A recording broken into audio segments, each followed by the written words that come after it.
You can trust China coming out with awesome future.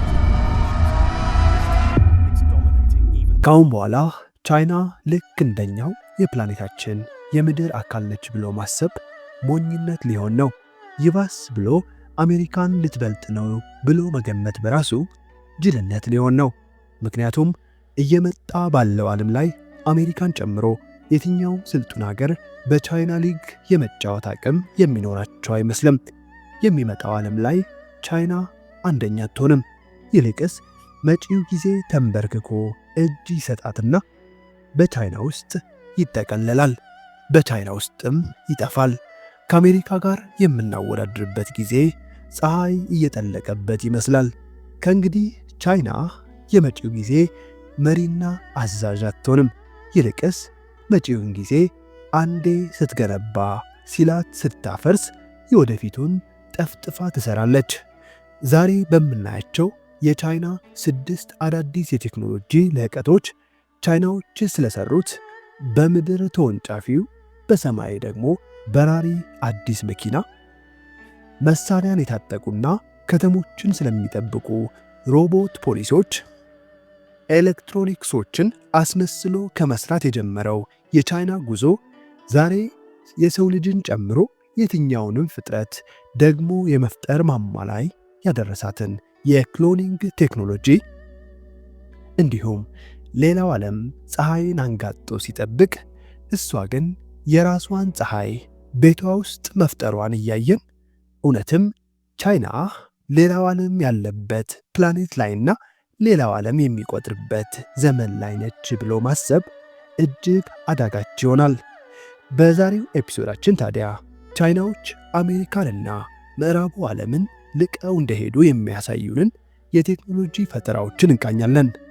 እናንተም ሰብስክራይብ ካላረጋችሁ ሰብስክራይብ በማድረግ እንድትጀምሩ፣ ላይክ እና ኮሜንት በማድረግም ፓስፖርታችሁን በማሳደስ አብረን ወደ ቻይና እንብረር።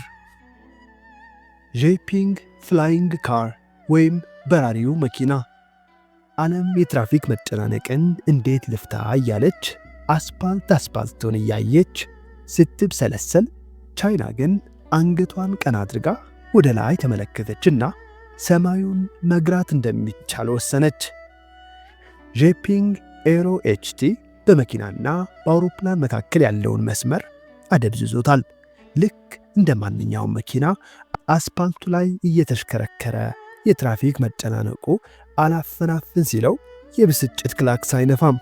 ይልቅስ ተሽከርካሪ ቢላዎቹን መዥረጥ አድርጎ ያወጣና ያላንዳች መንደርደርና የቦታ ፍጆታ እርገት በሚመስል ሁኔታ እየተንሳፈፈ ከመሬቱ ተመንጭቆ መንገድ እስኪከፈት የሚጠብቁትን መኪኖች ወደ ታች እያየ እሱ በአየሩ ላይ ይወነጨፋል። ይህ የሳይፋይ ፊልም ሳይሆን በ2022 እና በ2023 የተሳካ የህዝብ በረራዎችን ያጠናቀቀ እውነተኛ የተፈተነ ማሽን ነው። ክብደቱ 1000 ኪሎ ግራም ገደማ፣ 8 ሮተሮችና የሚታጠፉ ክንዶች ያሉት ሲሆን ከ30 ሰከንድ ባነሰ ጊዜ ውስጥ ከምድራዊነት ወደ ሰማያዊነት ይለወጣል።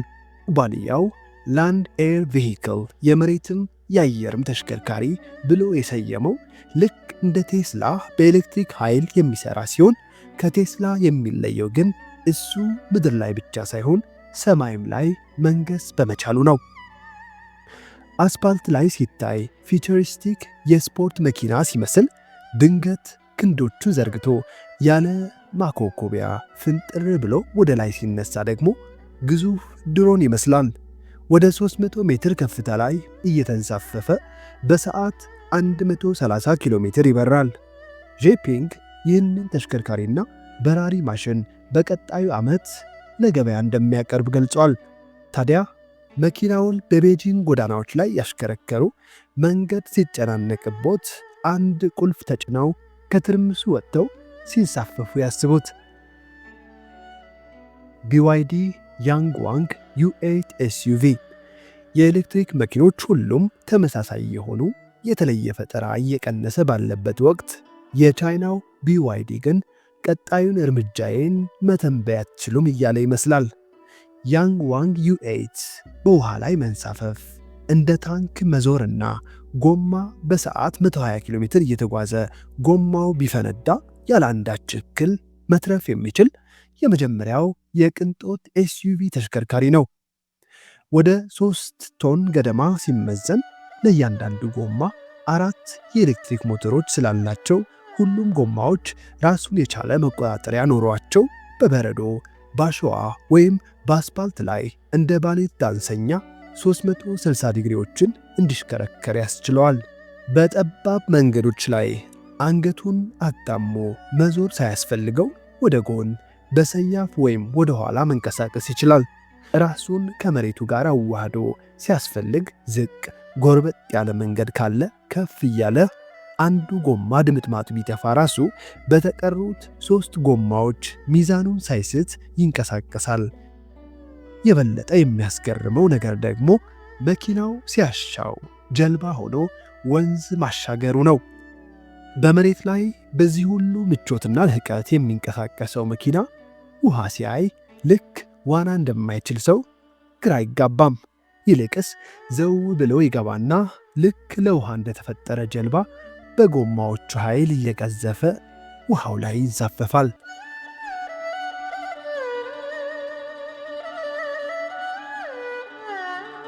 ሮቦት የፖሊስ ውሾች። ዓለም ስለ ተዛባ ፍትህ፣ ስለ ዘረኛ ፖሊሶችና ስለ ጉበኛ ትራፊኮች ስትከራከር፣ ቻይና ግን አንዳች ትዕግርት እየከወነች ነው። እንደ ውሾች ይሄዳሉ። ዕድሜውን ግዳጅ እንደጨረሰ ወታደር ይመለከታሉ። ግን በጭራሽ አይሸሹም፣ በጭራሽ አይታክቱም፣ በፍጹም አይያዙም። እነዚህ የቻይና ሮቦት ፖሊስ ውሾች ናቸው። ለመጠበቅ ለመዞርና አንዳንድ ጊዜ ለማስፈራራት የተገነቡ ራሳቸውን የቻሉ ባለ 4 እግር ማሽኖች። በ2023 በተካሄደው የጸረ ሽብር ልምምድ ላይ ይፋ የተደረጉት የቻይና ሮቦት ውሾች አውቶማቲክ ጠመንጃዎችን ሲሸከሙ፣ ደረጃዎችን ሲወጡ፣ ፍርስራሾችን ሲጠቀሙና ከድሮኖች ጋር ተባብረው ሲሰሩ ታይተዋል። እያንዳንዱ ከርቁ የተቆጣጠሯቸው በኤአይ አማካኝነት ፊትን እየለዩ ይሰራሉ። ታዲያ በዢንጃንግ ውስጥ ሮቦት ውሾች ሕዝብን ለመቆጣጠር የተፈተኑ ሲሆን እንደ ጓንጉዙና ሻንጋይ ባሉ ከተሞች ባዶ ጎዳናዎችን እየመረመሩና ማስጠንቀቂያዎችን እያሰራጩ በኮቪድ ወቅትም የሙቀት መጠንን ሲቆጣጠሩ ነበር።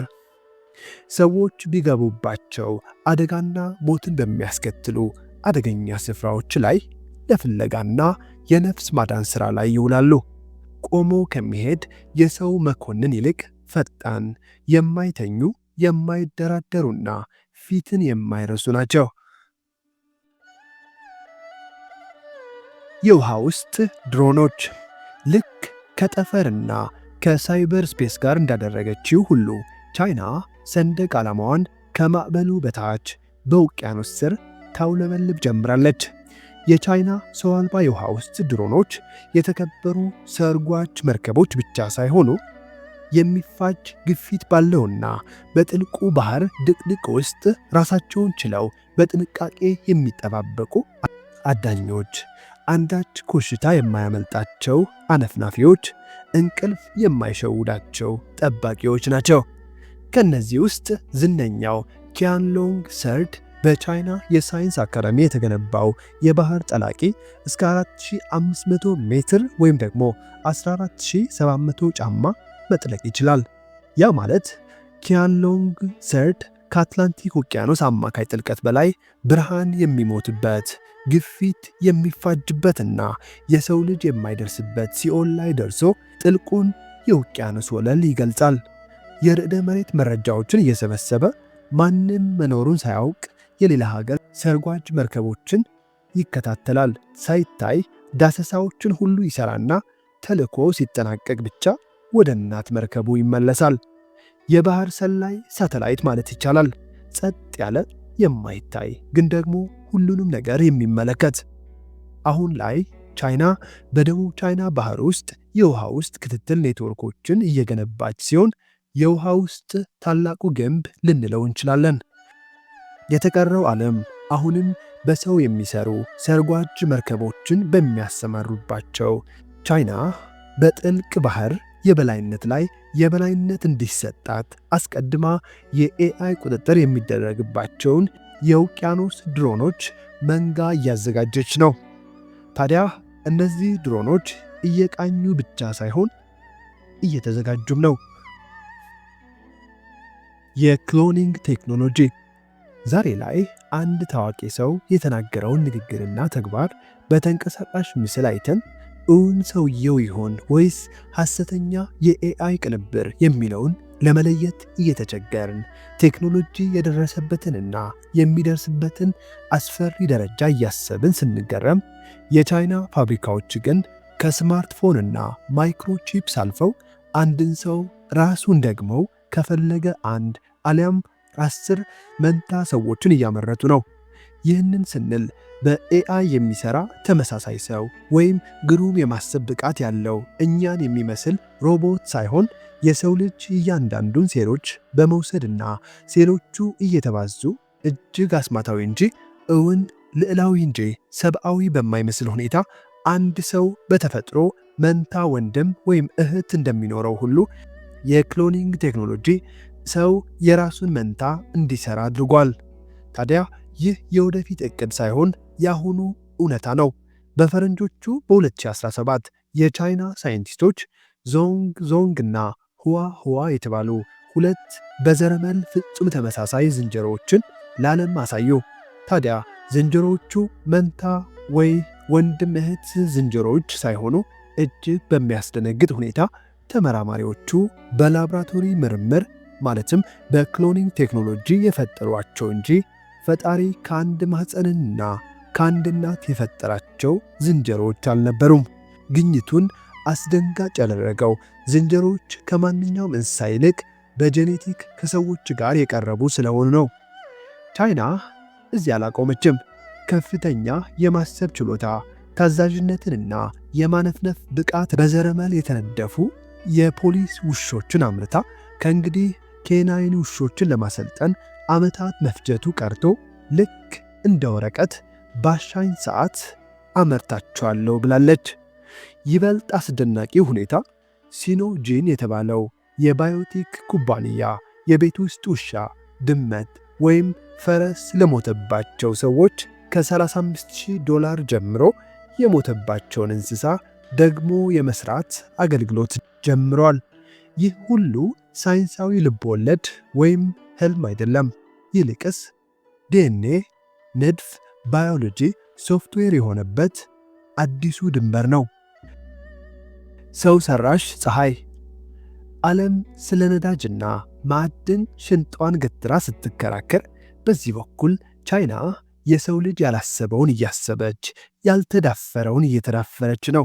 ፀሐይን ስለመቆጣጠር የፀሐይ ብርሃንን ወይም ሶላር ፓነሎችን ሳይሆን ምድራችንን ጨምሮ የአጽናፈ ዓለም ከዋክብትን የሚዘውረውን ዋና ምንጩን መቆጣጠርና በምድር ላይ መጠቀም እችላለሁ እያለች ነው።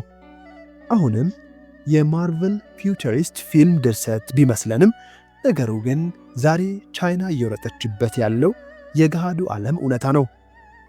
የሚገርመው ደግሞ ፀሐዩን በሰማይ ላይ ሳይሆን እዚሁ ምድራችን ላይ ሰርታዋለች። የፕላኔታችን ማዕከል የሆነችዋን ፀሐይን ስናይ በውስጧ ያሉት አተሞች ተጋጭተው ሲቀላቀሉ ከፍተኛ ኃይል ይለቁና ያ ኃይል ፀሐይ ብርሃንን እንድትሰጥ ያደርጋታል። ስለዚህ ይህንኑ ነገር በምድር ላይ ማድረግ ከቻል ምናልባት እንደ ፀሐይ ያለ ንጹሕ፣ ጠንካራና እጅግ ከፍተኛ ኃይልን እናገኛለን። ታዲያ ቻይና ኢስት ብላ የጠራችውን ክብ ቅርጽ ማሽን ገንብታ ይህ የኒውክሌር ውህደት ሪአክተር እንደ ከሰል ወይም ጋዝ ነዳጅ አያቃጥልም። ይልቁንስ ልክ እንደ ፀሐይ ከፍተኛ መጠን ያለው ንጹሕ ኃይል በመልቀቅ የሃይድሮጅን አተሞችን ወደ ሂሊየም ያዋህዳል። በ2021 ኢስት የ158 ሚሊዮን ዲግሪ ሴልሺየስ የሙቀት መጠንን ማመንጨት ችሏል። ቻይና ይህንን እሳት ነገሮችን ለማቃጠል ሳይሆን ኤሌክትሪክ ለመፍጠር መጠቀም ትፈልጋለች። ጭስ ሳይኖር፣ ከሰል ሳይኖር፣ ብክለት ሳይኖር፣ ይህንን ሁሉ ንጹሕ ኃይል፣ ምንም አይነት መርዛማ አየር ሳይኖር፣ ያላንዳች መጥፎ ጋዝ ልክ እንደ ፀሐይ ኃይል ብቻ።